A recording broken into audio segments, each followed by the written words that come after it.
Welcome again, everybody. I know it's late, and I think pretty much everything that has probably could have gone wrong is already in a struggle. Mike, where's he? Where's the other one?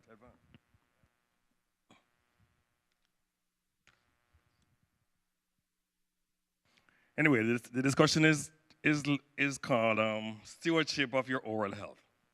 Now, we don't like a lot of times talk about teeth. And most of us don't pay any attention to our teeth until there's a problem.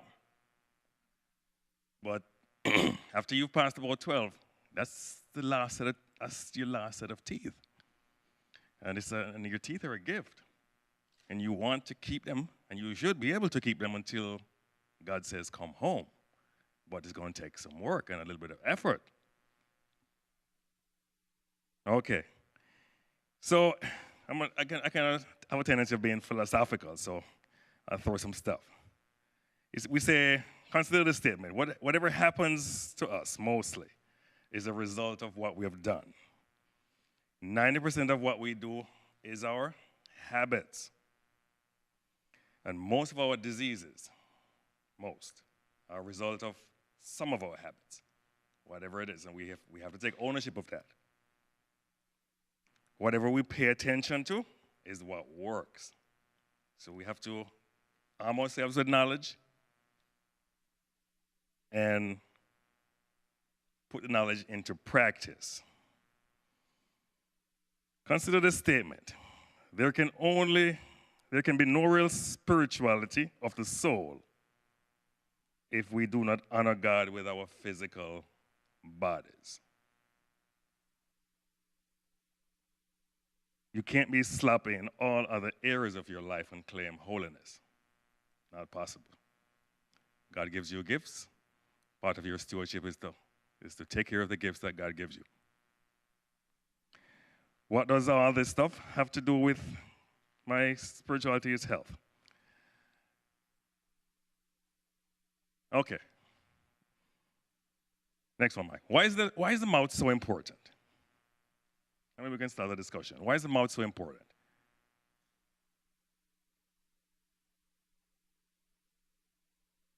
That's where it starts. That's where it starts.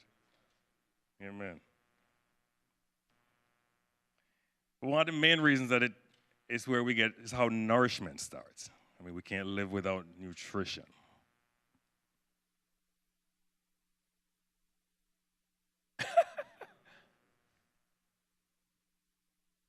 Mike, you with me? Because I don't know, what am I putting here? Next.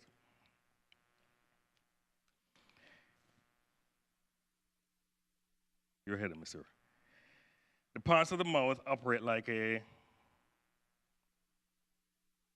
super mincing machine. Your teeth grind everything up. Your tongue with saliva mixes it all up. It gets a slurry, and then we swallow it. But tonight I'm going to go into more than just necessarily how to take care of your teeth. I want to open up your eyes to some things that we should be looking at. Dr. George spoke about the mouth. He talked about holes. I'll never forget that. And the first one is the mouth. And I guess the question I asked up there is, we call it the front door. How is the front of your house? Is it clean and inviting? Is it clean and inviting? Alrighty. The mouth consists of basically two jaws. The mandible, we know, the one that moves up and down. And there are muscles that pull the jaw into place and move it around so we can eat. We have gums and we have teeth, and different types of teeth have different functions. The main thing I want you all to consider at this point is the mouth has muscles on both sides. But it's different from like your arm. You have a left arm and a right arm. And the muscles move this one independent of this. You have muscles on the left side of your jaw. And you have muscles on the right side of your jaw. But they're all joined together. So what happens on one side can affect the other. It's not like your left and your right arm that are independent. So a lot of times what happens to folks is they lose their teeth. And what happens when you lose a teeth and you're trying to eat some nuts? So I'm missing a tooth down here. What do I do now? I am now, say that again? Yeah, you try to move the food around to where the teeth are and where there's no, and that creates imbalances in your muscles. And eventually when muscles get imbalanced, they will spaz. And then we get headaches, we get pain, and it's just a cycle of events that leads to, and some of us may have heard of the term TMJ, but down the road, we eventually start having all this pain. Next one, Mike.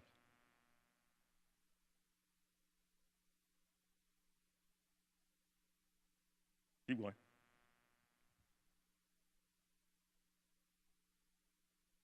And we went over that already. Keep going.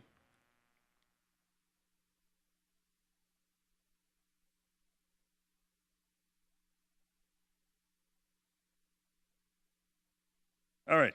Other functions. Everything is going wrong tonight, but it's all right. We make it through. Other functions of your mouth. And what are other things that your mouth does other than the fact that we're eating? We need speech. Teeth are very important. Most of the words that we say are based on the placement of our tongue against the back of our teeth. If I'm missing one on the front, all of a sudden I start to lisp on some of the F's and the TH's. They don't sound right because you need teeth for that. And so it's important that we think about, these are things we're going to think about when we make sure that we try to hold on to our teeth, because our speech changes. You need, I mentioned on here defense. Well, I mean, he's ahead of me. If your teeth are out and somebody's beating you up, the easiest thing to do a lot of times is just to bite them. So, I mean, we laugh, but it's a function. I mean, a lot of times when we're going to forensics, this is one of the ways that we identify the guilty party, because there'll be teeth marks on the body. And we can check impressions, and we can match those impressions to the person who did it. So your teeth are very important in that way. You use your mouth for respiration. A lot of times, we all know that. Mouth breathing, but we don't usually encourage mouth breathing. Because if we mouth breathe, the tendency is for our mouth to be dry. And dryness eventually leads to cavities, because saliva is our natural rinse. So that's what else also. And another part is regulating air pressure. You know, a lot of times when you're on an airplane and you get your ears start to pop, how do you alleviate that? Or just swallow. And you swallow it. And the other thing too now, which is important a lot of times, and it's also important to have a good dentist, but mouth is a good window to the rest of your health, along with your eyes. You look in the mouth, a lot of times many diseases will show up there. And we'll have some examples down the road, or down the latter part of this presentation. So,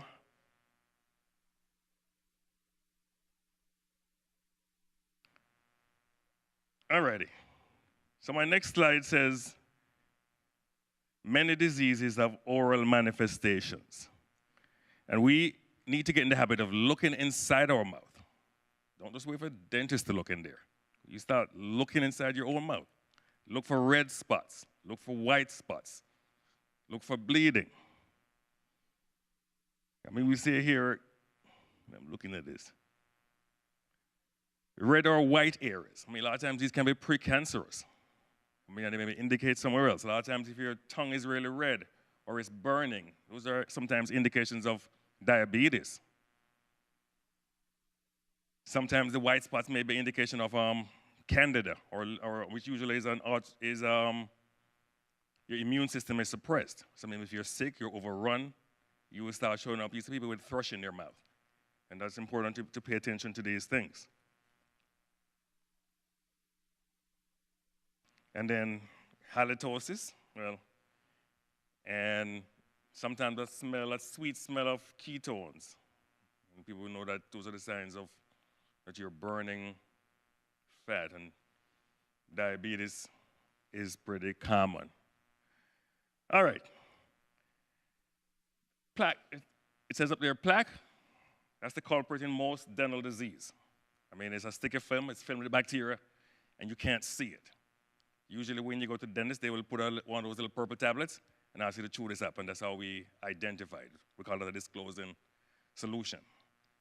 I would hazard to say that most of us, when we actually see the plaque displayed, we're quite embarrassed because we think we're doing a great job of brushing our teeth, and then it shows us, well, not quite so. We worry about cavities, and we also worry about gum disease. Cavities are formed when acid attacks your teeth. Now, it's two ways. The bacteria in the plaque uses the acid, uses the sugars that we eat. The end product is an acid, lactic acid, and that dissolves and starts to attack the surface of our teeth. The main thing is to keep the plaque off your teeth as much as possible. You can't really completely eradicate it because the bacteria actually belongs in your mouth. But with brushing and flossing, we can control that. And therefore, it's not sometimes we say like sugar, I mean, we know sugar is bad, but if the sugar is not on your teeth long, the acid won't have a chance to start that chemical reaction. So stewardship of your oral health basically involves a lot of times acid control. Avoid sugars. Sodas are bad. I can't even say that enough, because sodas in of themselves have acid, and then the sugar on top of that is a double whammy. So we just really want to, soda is just one of the things that you probably just should not consume, period. Now, gum disease. I go on to say that most people here are over 35. 75% of all adults have some form of gum disease. Most people, just plain and simple, if you ask them if they floss, the typical answer I get is, not as often as I should. We have to be able to control the level of that bacteria below the gum line. And again, we go over it again. It's a disease of habit. If you don't form the habit of flossing, you won't be able to control the gum disease. And gum disease eventually is what leads most of us losing our teeth. Because after a while, the bone level around the gums, we're going to lose the bone, the teeth start to shake, they start to shift, and eventually, bye-bye. Now, the big thing at the bottom of that slide was important was healthy gums. If you don't get anything from tonight, healthy gums don't bleed. If you see blood in your mouth, there is a problem. Can't say that enough. When your gums are healthy, they don't bleed at all. Period. Not even if you're scrubbing hard. So always look for that. Already went over that. Keep going. All right. When do you brush your teeth? We say at least twice a day. Always when you're going to bed. When you're going to bed, your mouth's going to be closed for 8 hours or however long you sleep. And we're creating an anaerobic environment. A whole bunch of damage occurs. And then you brush your teeth after breakfast. Flossing. We only ask you to floss once a day. But you got to take the time and go between every tooth. Flossing is not picking teeth. You got to say that enough. Because a lot of people use flossing like, oh, I got some meat in my teeth and I need to pick it out. That's not what flossing is. If you think, and I like this example I always use. My skin does not look dirty. But when I go to the bathroom and I scrub and I look at the rag and wash it out, is a whole bunch of stuff that's coming off that I did not see. You can't see plaque. So we worry a lot of times about the meat and whatever, all the stuff that we see on our teeth. That's not what you need to be worrying about. The sticky film on your teeth is invisible. So you have to mechanically pull that floss against the surface of your teeth and scrape that stuff off. Can't say it enough. Next. And this one is, this no, you missed something. You missed, you know. Another statement. The first one was healthy gums don't bleed. The next one is floss the teeth you want to keep. Floss the teeth you want to keep. Because eventually, if you don't, you'll take them out, or I'll take them out, or some other dentist will eventually take them out. It's your choice. You have information, we're going to put the information to use. Next one, Mike.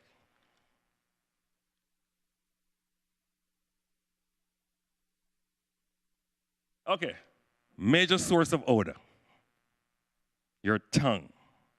And most people don't pay it any attention. I mean, look at that. And when you pull the tongue scraper on that, and you look at it, and you show it to folks, and they look at you like, ugh. Your tongue has a lot of, we call it hairy filaments. It's almost like a cane piece, and in between all that stuff is where all that stuff is. And most people just don't pay attention. Say that again? Well, what can I say? It's the front of your house. Use mouthwash, preferably non-alcohol based. Why do we say non-alcohol based? Because a lot of us grew up on Listerine. Why do we say non-alcohol based?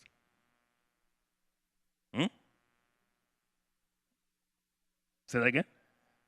No, because the alcohol-based one tends to dry your mouth out. And if you dry your mouth out, eventually other issues. And of course, you got to visit dentist. I mean, like with anything else, every so often you got to get a checkup, so we can see problems ahead of time. Go ahead, Mike. Toothpaste. I don't make a big deal about what. I mean, every dentist is different. I don't think people do enough to even be worried about what you're using. I think the how is more important. Just brush your teeth twice a day and get the floss in there at least once a day. The fluoride subject, I don't get into. I know a lot of times other dentists will want to attack me because most people don't even floss. So why are you asking me about fluoride? It doesn't even really matter. Personally, I mean, if you're not cleaning the teeth off, why get into that? Next one, Mike.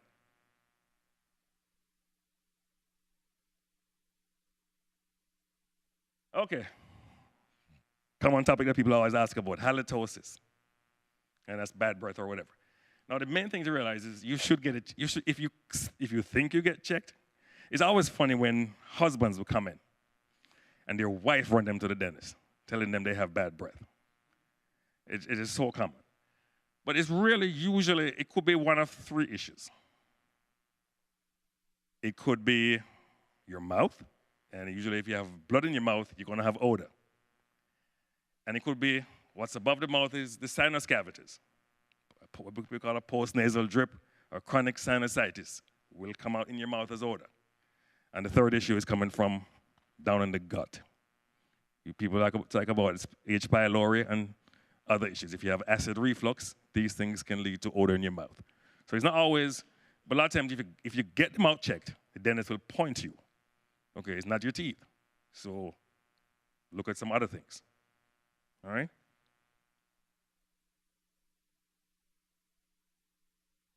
There? Because my sequence is completely thrown out. All right, I mean, this is just,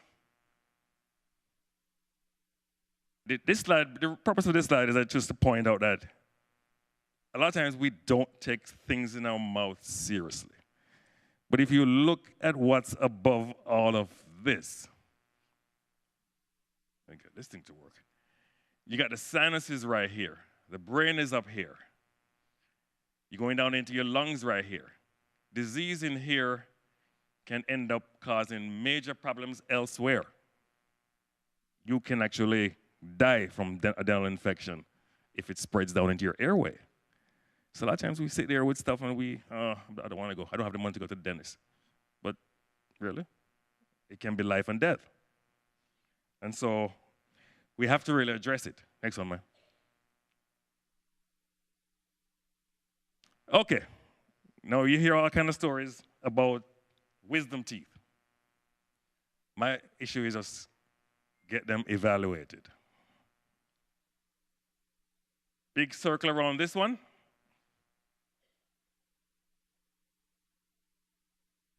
Big circle around this one. This patient is 52 years old. That's a big old cyst. And wisdom teeth often come with cysts. That cyst is destructive. And that person,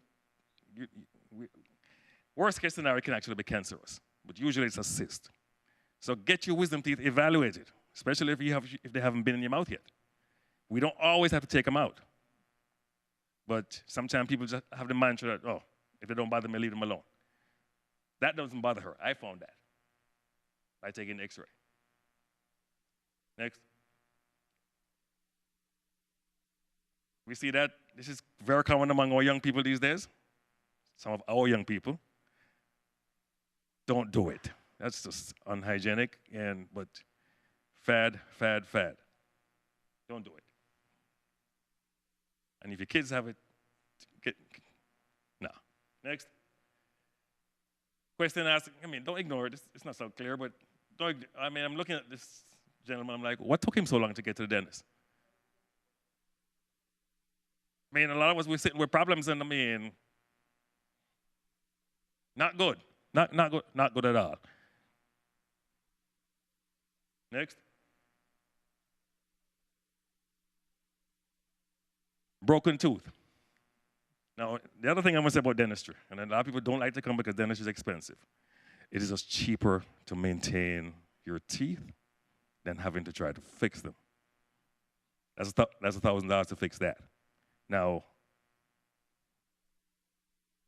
it's just better trying to maintain and wait for a problem to happen. Sir? I said the pacifier is better than the finger. Breathing issues, breathing through the mouth, tongue, we call it tongue thrust. The pacifier is better. Why? Who on the hasn't tell me why the pacifier is better than the finger? I can always take the pacifier away. That finger is always, you go in the room, that finger is back in the mouth. And you'll never correct that habit. But next one, sir. This can be fixed. Again, gets pretty expensive, but it can be fixed.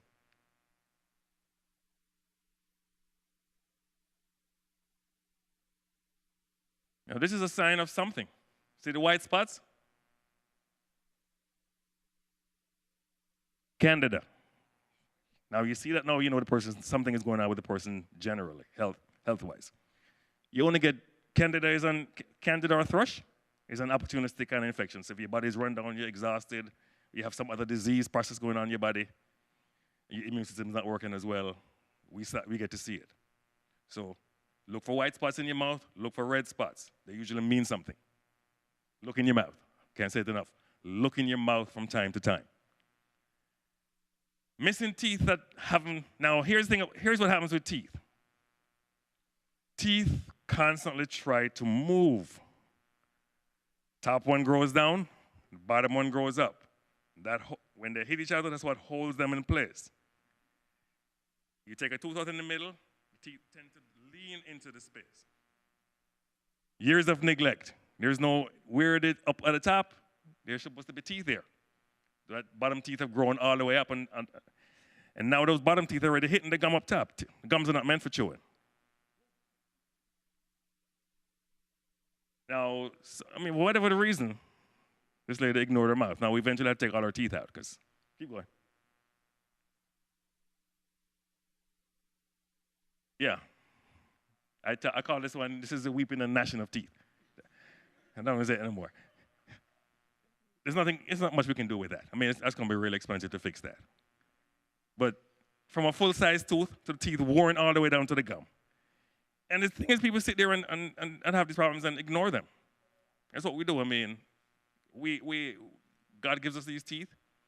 We need to take care of them.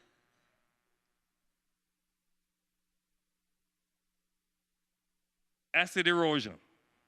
Some of us have reflux disease. And the acid from our tummy comes back and starts dissolving our teeth. Don't eat too late. All that stuff that creates acid reflux. certain types of food that if you know you have that problem, that's the result. What's going on here? Is that clear? Little girl, what's going on with her nails? I said they're better sources of protein. That was just my being funny. And that's usually, what does that say? What is, those are, yeah. It's a nervous habit. It's a nervous habit. So a lot of times when we get to be able to look into people's, look at their teeth, and someone tell their psychological status, what kind of person they are. They type A? Because their habits will tell us that. Next, sir. Pediatric stuff. Baby teeth are important. Don't just take out the child's baby teeth, because your baby teeth are usually just holding this space for the permanent teeth to come in. When you take teeth out, what happens? The two teeth move, close up the space. When the new tooth is ready to come, there's nowhere for it to go. So we have our children, we need to make sure we try to keep their teeth. And a child can be in the dentist once they have teeth. I mean, a lot of times when it's early, it's just to look, but at least get the child in the habit. I'm looking at you, I know you have one comment. So a year, the child should be in a pediatric office getting their teeth evaluated. And again, I said, and toothpaste, the children have a tendency of doing what with the toothpaste? They swallow it too much, so we don't want that. So just a tiny, tiny bit of it. Next one, sir. I think we need to wrap up. Okay, food. Soda never. Fruits and grains. I'm not a nutritionist, so I don't even get into all this. Teeth are composed of calcium, vitamin D mainly. And we do know chemically that fluoride bonds with your teeth, make a more resistant to cavity substance with the calcium. So I don't usually get into those conversations too much, because as in if you're not brushing and flossing, don't. Next. All right, takeaways before I wrap up. More than 36 million Americans have no teeth.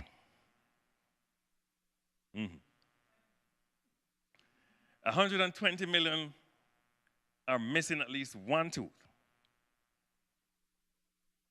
I say this again, there's nothing like the teeth that God gave you. There's nothing, and everybody who's worn fake teeth will tell you that. There's nothing like the teeth that God gave you. The best thing, the closest we can come is an implant. But then that's a metal screw in your jaw. Teeth are very important to your overall well-being. They're important to your psychological health. I mean, a lot of times people are embarrassed about their teeth. They constantly do. And their mouth is always over their teeth and they don't smile. And of course, their reach is not there because they're embarrassed.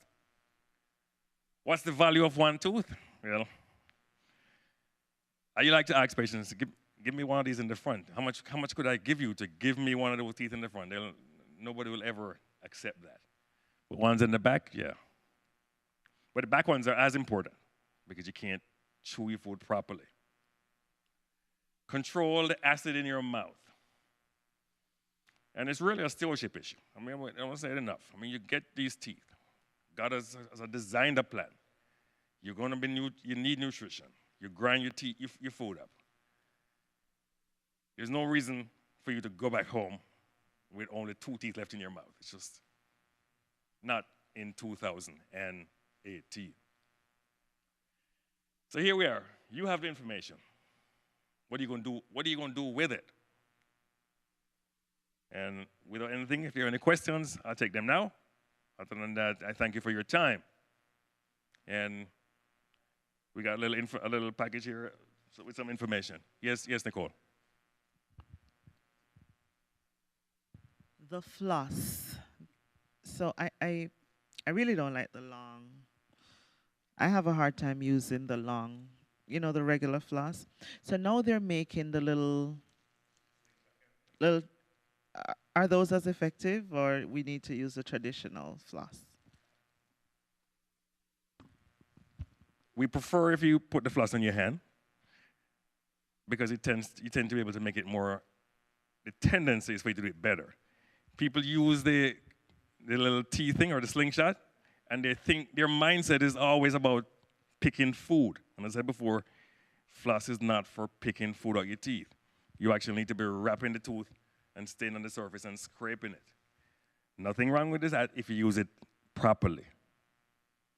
But also with flossing, we need to wrap the tooth. It's not just popping in and out of the space. You actually need to wrap the tooth a little bit and come around the corners. All right? Anybody else? Yeah, go ahead. No, you don't need to scrub your teeth. Just need to brush them. Soft is better. Soft is best. Soft toothbrush. Yes, ma'am. Mm-hmm. The night guard. Mm-hmm. Is uncomfortable.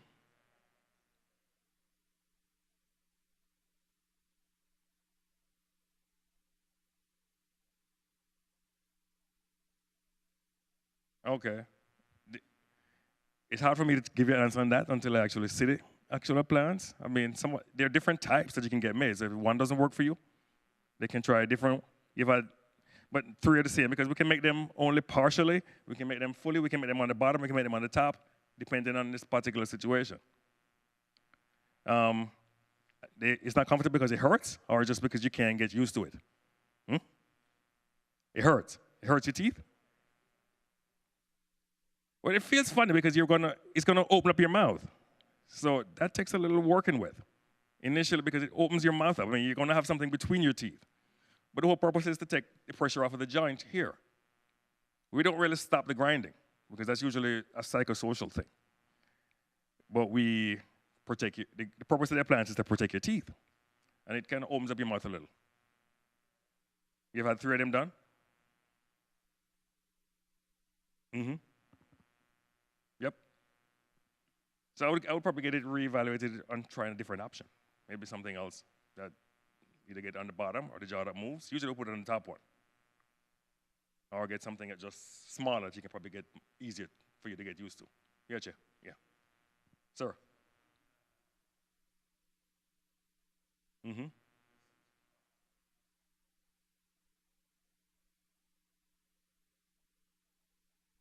Charcoal is good. Bleaching toothpaste doesn't do anything. It's not usually strong enough to get your teeth white enough. And the other question also is going to be, if we are more so, I'm not big on the what, more so the how. Because if you can use baking soda, plain baking soda, and clean your teeth really well. And it works really well because it's actually alkali. Yes, ma'am.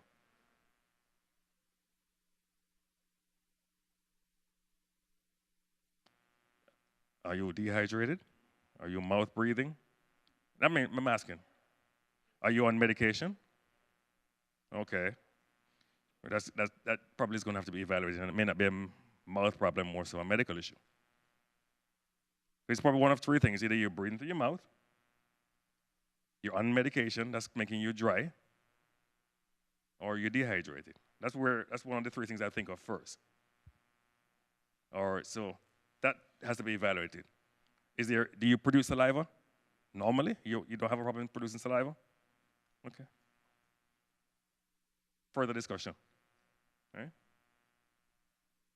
Anybody else? All righty. All right, guys. Thank you for your time. Mm-hmm.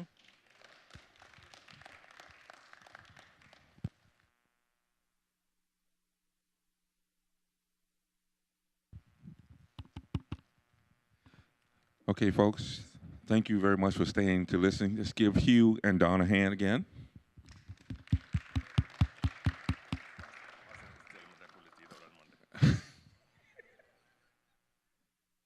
That's messed up. Okay. All right, we're going to go ahead and get in our circle. We're going to have prayer. And have any requests and everything, and we're going to go ahead and pray, and we'll leave on out of here. That's what he doing. This is all just yours? Okay. Hi there. I want to thank you for joining us for our worship service today. I hope that you enjoyed it and that you are blessed. If you are looking for more uplifting content, I'd like to invite you to So join us at at this time, any prayer Plantation requests? SDA TV for more get to the uplifting last prayer. content. If you're in need of prayer, please join us at plantationsda.org and let us know how we can pray for you. And if you ever happen to be in the Plantation, Anyone? Florida area, please don't hesitate to stop by and see us. I'll see you soon. God bless.